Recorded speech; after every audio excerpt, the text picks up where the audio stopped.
leather and textile.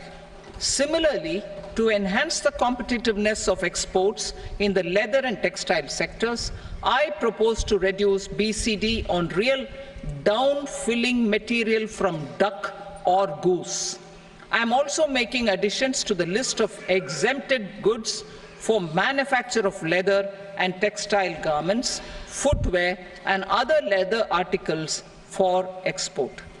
To rectify inversion in duty, I propose to reduce BCD subject to conditions on methylene diphenyl diisocyanate MDI for manufacture of spandex yarn from 7.5 to 5%.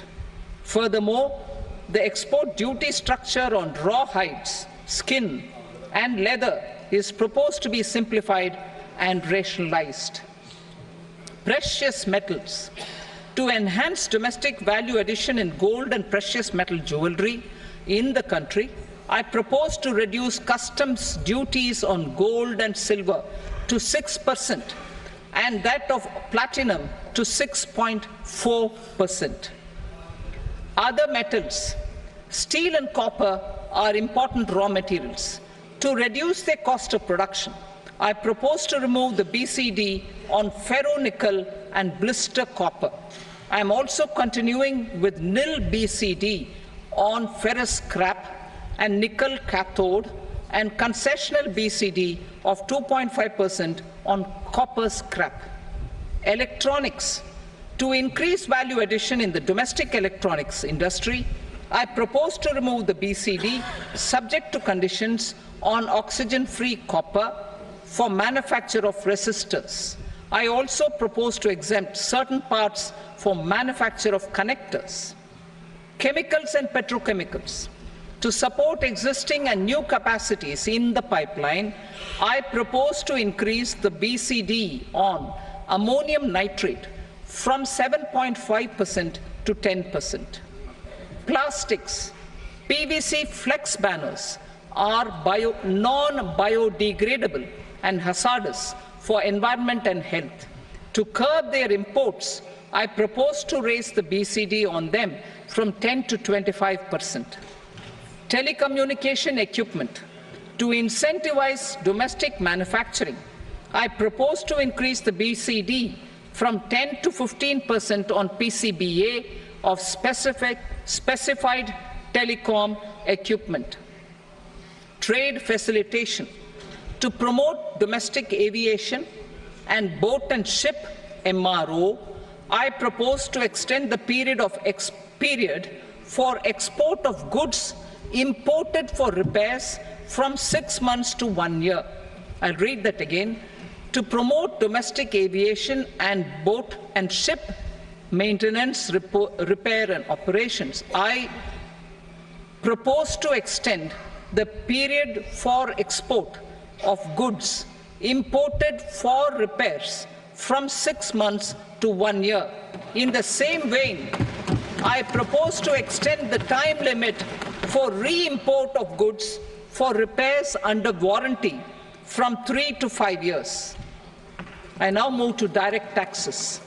We will continue our efforts to simplify taxes, improve taxpayer services, provide tax certainty, and reduce litigation while enhancing revenues for funding the development and welfare schemes of the government. It has been our endeavour to simplify taxation. We have taken a number of measures in the last few years, including introduction of simplified tax regimes without exemptions and deductions for corporate tax and for personal income tax. This has been appreciated by taxpayers. 58% of corporate tax came from the simplified tax regime in the financial year 22-23. Similarly, as per data available till now, for the last fiscal, more than 2/3 have availed the new personal income tax regime. Comprehensive review of the Income Tax Act.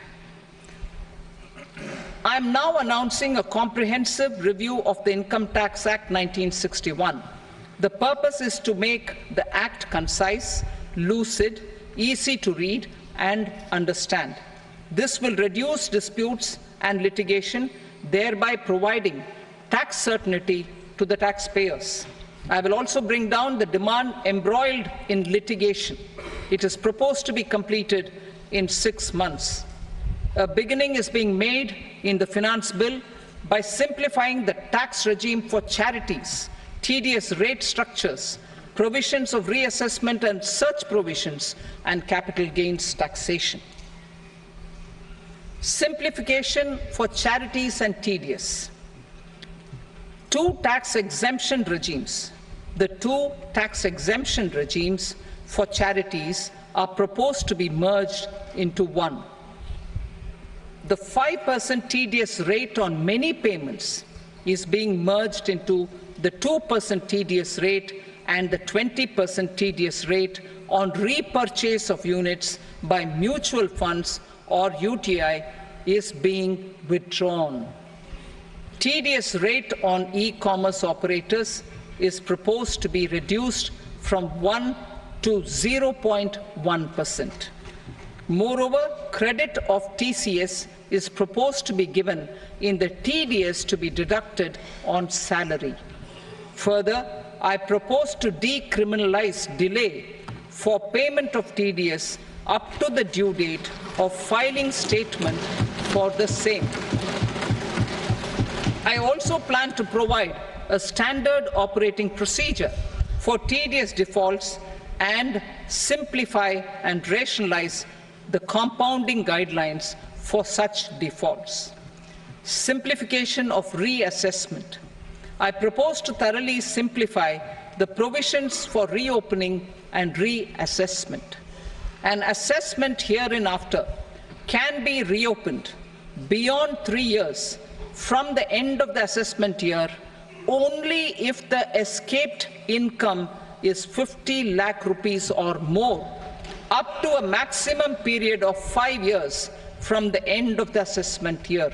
Even in such cases, a time limit of 6 years before the year of the search, as against the existing time limit of 10 years, is being proposed.